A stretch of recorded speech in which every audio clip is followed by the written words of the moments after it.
Over 1 million people left Scotland between 1700 and 1850. Scots were one of the first large groups of immigrants to arrive in America. Our religion, politics, language, and food were all based on the Scots. Many Americans have a romanticized notion of Scotland. We like to think our ancestors came from the Highlands. After all, the Highlands are romantic, wild, exciting.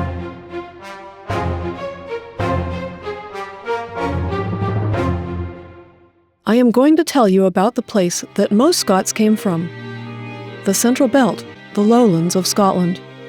Could you say where your ancestors were from?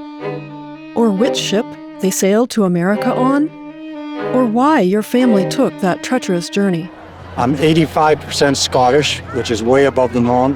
Yeah, this is Fergus. The history we were able to trace back beyond that in Scotland is a little bit difficult because the records were difficult for the Morrisons back then. But we were able to actually find the ship records of the Killarney coming over. He would pronounce and recite Rabbie Burns' poetry, and my grandmother was mortified because here's her dad with this heavy Scottish accent. And he'd come in there and, Lee slicketh current timorous beastie, ochla panics in the breasty, na need to start a law so hasty. The family line gets a little muddled back when you get to Scotland. Now, do you know where in Scotland you came from? Do not know, and that's what I'm trying to break my skull about, find out, so. There was one man who traveled from the Scottish lowlands to Alexandria, Virginia in 1807. His name was William Gregory. The central belt of Scotland is called the lowlands. Low does not mean southern, it means low-lying. Two lowland counties just south of the city of Glasgow are Renfrewshire and Ayrshire. These counties are some of the most industrial in Scotland and have the most people, and that is what makes them so interesting. Scotland gets a lot of rain. Renfrewshire and Ayrshire have many rivers. There's the Calder, the Black Cart, the White Cart, and the River Gryfe, which run north to the Clyde River. And you've got these long rivers that sweep down in a sort of arc down to northwards, down and into the Clyde, that are used again and again and again at different points all the way down their flows for powering industry. The beginnings of industry were built on these rivers. In the 1100s, monks built the first water wheels to grind wheat. So these wheels are interesting because in a way the water wheel was the thing that made everything happen, right? Initially you have a horizontal wheel in the 1100s, 1200s. Mill sites are always good mill sites because it's about having the head of water, it's about the drop. So if you've got a good mill site, it's always been a good mill site. So what happens is they get rebuilt and rebuilt and rebuilt. These wheels brought water power to Scotland. Up until 1707, most Scots were farmers. A few families would live in a cluster of houses called a farm town. Up until the end of the 1700s, 90% of the Scottish population lived in the countryside, in rural settings. So in the 1700s, first half of the 1700s, they're still running a pretty much a medieval agricultural system. Generations of families plowed the same small plot of land using crude wooden plows called run rigs. Their landowner, or laird, had been given that land by the king. Families were allowed to farm the land. The men were expected to serve as soldier for the laird, to fight off threats from the neighbors. Rent was paid by giving a portion of the crops to the laird each season. But over time, the soil in the family plot was getting worse. Crops were harder to grow. Sometimes there wasn't enough food. In lowland Scotland, dukes, lords, and earls owned castles, palaces, and land. They had been collecting rent from people for hundreds of years. Rent was called a fee, or few. The system was called feudal. Robert Burns was a poet from Ayrshire. He wrote scathing poems about social injustices committed by the wealthy. Hear from his poem, Address of Beelzebub, or From the Devil. The devil says, Live long, my laird, and health be yours, unharmed by starving beggars. Poor dunghill sons of dirt and mire, who dare to aristocratic rights aspire. What right have they to food and sleep and daylight, far less to riches, power or freedom, but only that which your lordship would give them? Smash them, crush them to bits, let the debtors rot in jails, let work and hunger make them sober. If the women with their dirty children come begging at your gate in rags, frightening your ducks and geese, then set your dogs and whips on them. Make them leave and take their bastards with them. Go on, my laird, I long to meet you. You should not mingle with the hoi polloi. You will sit at my side by the fire, a seat well deserved. Your servant, the devil.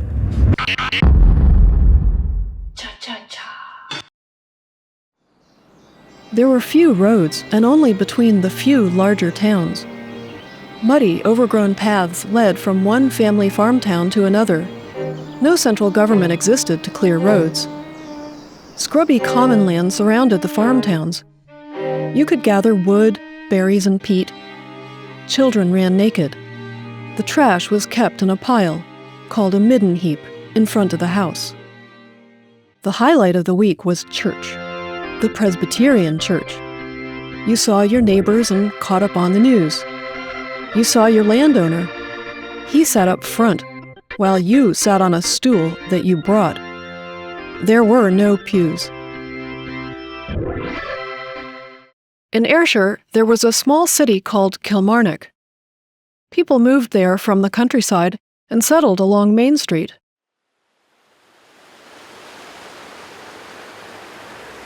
During the 1700s, the population grew.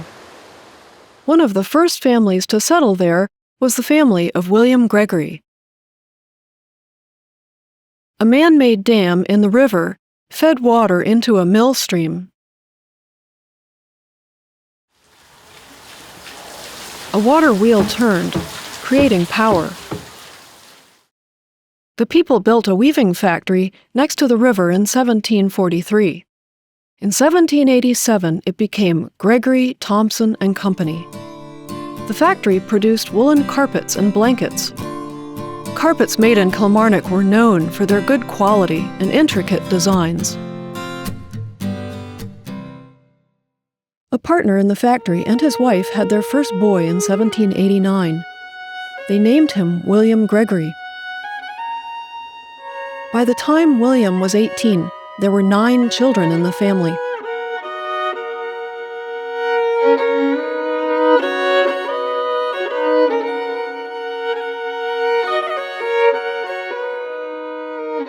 It was decided that William would travel to America. Now, William Gregory, he's not even born until 1789. His family owns a wool industry back in Scotland. He came here at about 17 years of age, 17 or 18.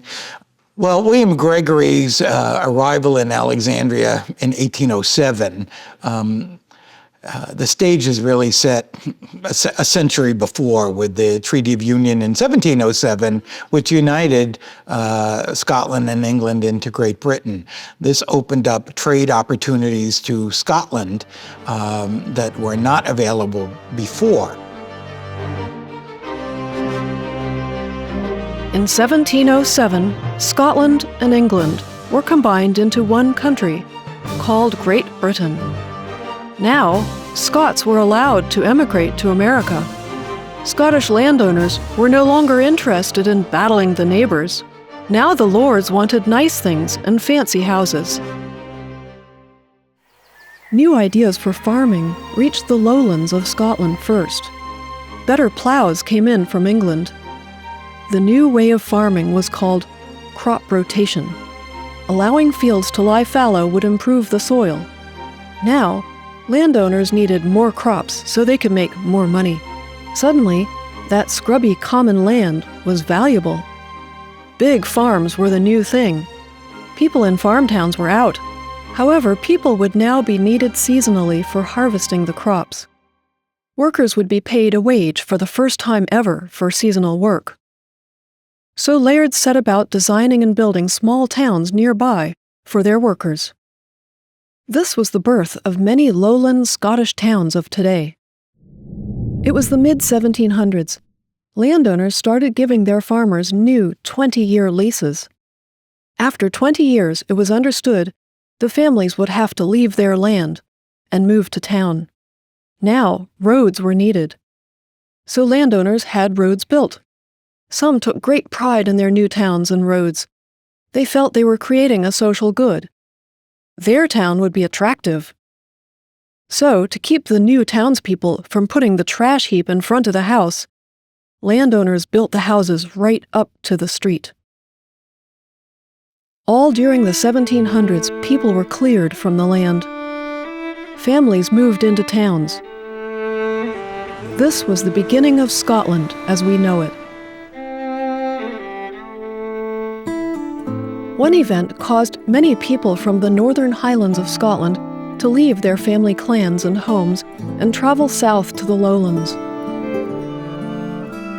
In 1745, many people were still unhappy about the Union of 1707, which made Britain one country. Catholic Highland Scots wanted the Catholic James Stuart to be king. Some called James the Old Pretender. He pretended to be king of Britain while living in exile in France. The Latin term for James is Jacob, so followers of James called themselves Jacobites. James's son Charles, known as Bonnie Prince Charlie, plotted to take back the British throne. He marched an army of Scottish peasants south through Scotland into England. Scottish farmers joined the army as it passed by. They were defending the Highland clan's way of life. The Jacobite warriors marched from Catholic-sympathizing northern Scotland through Presbyterian southern Scotland and down into England. By the time the men made it halfway into England, they were getting homesick. The English were not happy to see them. English soldiers chased Charlie's men back into Scotland, all the way to a place called Culloden. There, the Jacobites were mercilessly slaughtered. Upon defeat, 3,471 men were taken prisoner. 936 of these men were ordered to leave Scotland. They would escape death and be banished to America. These men were put on ships in shackles in 1747 to 1748. They could never return home. After the Battle of Culloden, wearing a kilt was banned. Speaking Gaelic was outlawed. The family clan way of life was forbidden. Many Highland Scots migrated south to the lowlands of Scotland in search of work.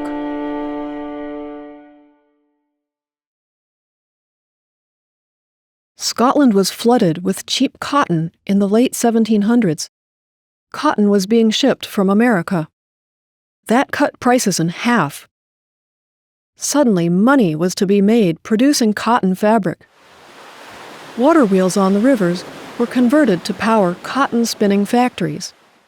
Mills change. That's why you often get, a mill will start off as a sort of walk mill or something like that. It will become, sometimes they go back to being a grain mill, sometimes they become sawmills, and sometimes they're cotton mills or spinning mills. One of the reasons that the cotton spinning took off in this part of Scotland was because of the background that was already established in the other textile manufacturing. New cotton factories were built. Cotton spinning machines were improved. Richard Arkwright invented the new water-powered cotton spinning frame. Over 16 years, from 1780 to 1796, 27 new factories were built in Renfrewshire. This cotton revolution was as life-changing as today's digital revolution. It changed Scotland forever.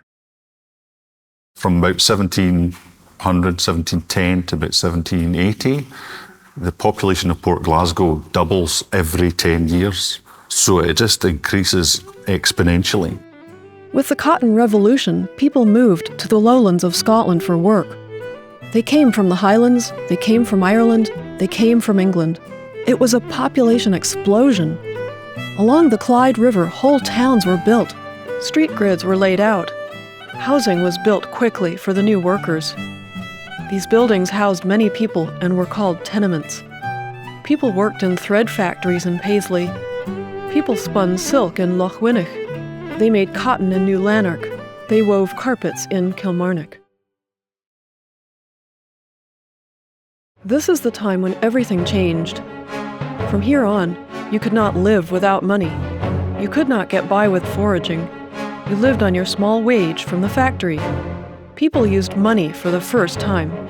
The free market economy was born. The economy of Scotland becomes a monetary economy really in the 1700s. And they're attracted to the centres of population for jobs. Now, some of the jobs will be in some of the processing factories or working at Port Glasgow will be working, on the docks, in the warehouses. Trading with England and America was good for Scotland.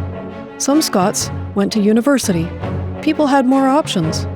Tobacco coming from America made people rich. The history of Alexandria is actually closely tied with Scottish merchants. The tobacco is a very, very valuable crop.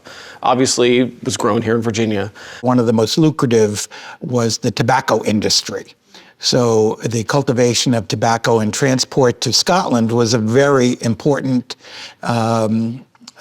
commodity for Scottish merchants and importers, and really made many of them very wealthy in the ports on the western side of Scotland. In 1776, the Revolutionary War broke out between America and Britain. All trading stopped. After the Revolution, Scotland ceased tobacco trading and turned to textiles and shipbuilding. Meanwhile, across the Atlantic Ocean, America was being settled. Land was to be had. Letters were coming from relatives about success and opportunity. Articles in the news raved about possibilities in the new land. As a tenant farmer in Scotland, you couldn't buy the land, so you couldn't own it. So you could never have anything to pass on to your, the children and all that. So you could buy land in North America for the same amount of money that you would be paying a year's rent in Scotland. So there's a huge incentive to go abroad. Dukes, lords, and earls continued to own their castles, palaces, and land. They continued to collect rent. This system continues to this day. The land has been passed down. Scottish landholders still hold these titles and still collect rent. The River Clyde is famous for shipbuilding. Ships were built in Greenock, Port Glasgow, Renfrew, and Paisley. If your ancestors migrated in the 1700s, they traveled on a wooden sailing ship. Their journey took up to 11 weeks at sea. The Union of 1707 allowed Scottish ships to travel to America. Now they had the protection of the British Royal Navy. Ships were leaving from every port in Scotland. Where there was a port, ships were carrying people out. The majority left from the River Clyde. Hucksters made money by selling overpriced tickets for a place on a ship. False promises were made. The journey length was reported as shorter than it really was. Laws passed to ensure a minimum of space per person were hard to enforce. Most migrants arrived sick, half-starved, and penniless. You could travel in the middle of the ship, called steerage. Steerage was often crowded, damp, and smelly. Illness was common. Rats were a problem. You did your own cooking, and you might be supplied each week on the voyage with bread, oats, flour, rice, sugar, molasses, tea, pork, and 21 quarts of water. Or so it was advertised. More money bought you a cabin above. If you were lucky, you could have one of 10 to 20 cabins. You got a bed, linens, a sink, and some drawers for your clothes. Your cabin might open to a communal dining space. You had to wait until your ship had enough cargo, people, and the right wind to sail. You might have spent all your money on the fare and now had to survive while waiting. March of 1807, William Gregory climbed into a horse-drawn stagecoach in Kilmarnock, Scotland. Bye, William. William, remember, write regularly. He traveled north and west for 37 miles to Greenock, which took about 4 hours. His coach rocked and bumped along the roads, newly paved with local whinstone. In Greenock, ships were waiting to sail to America. William had several trunks with him. One trunk held his library. He carried 16 books and a flute. He had a greatcoat, new and old jackets, shirts, cotton stockings, 2 towels, a pillow, and a mattress. William stayed in Greenock with a family friend until he could board his ship. He purchased a private cabin aboard a wooden sailing ship. As he entered his small room, William closed his door and fell to his knees at his small bed and prayed for protection on his journey to the New World.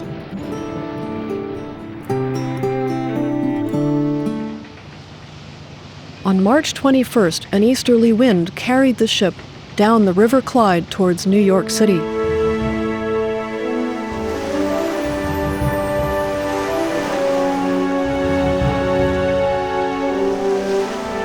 William wrote to his father in a letter, Dear Father, we are making down the Clyde, and I again embrace this opportunity of writing. We set sail this morning at 1 o'clock with a fine east wind, very unexpectedly, and as soon as I arrive, I shall write.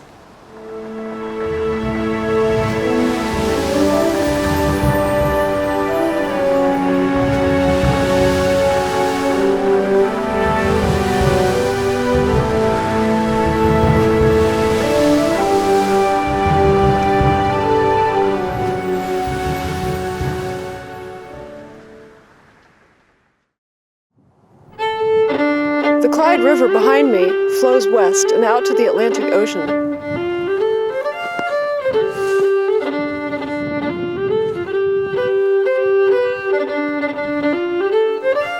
So we're standing on the front here at Port Glasgow, and you're looking out across this area of flat ground, and then you can see it rises slightly. Yes. Where those red tenements are. So we're standing here at Port Glasgow on what is today's waterfront. Right. And I think this would probably have been the end of the harbours.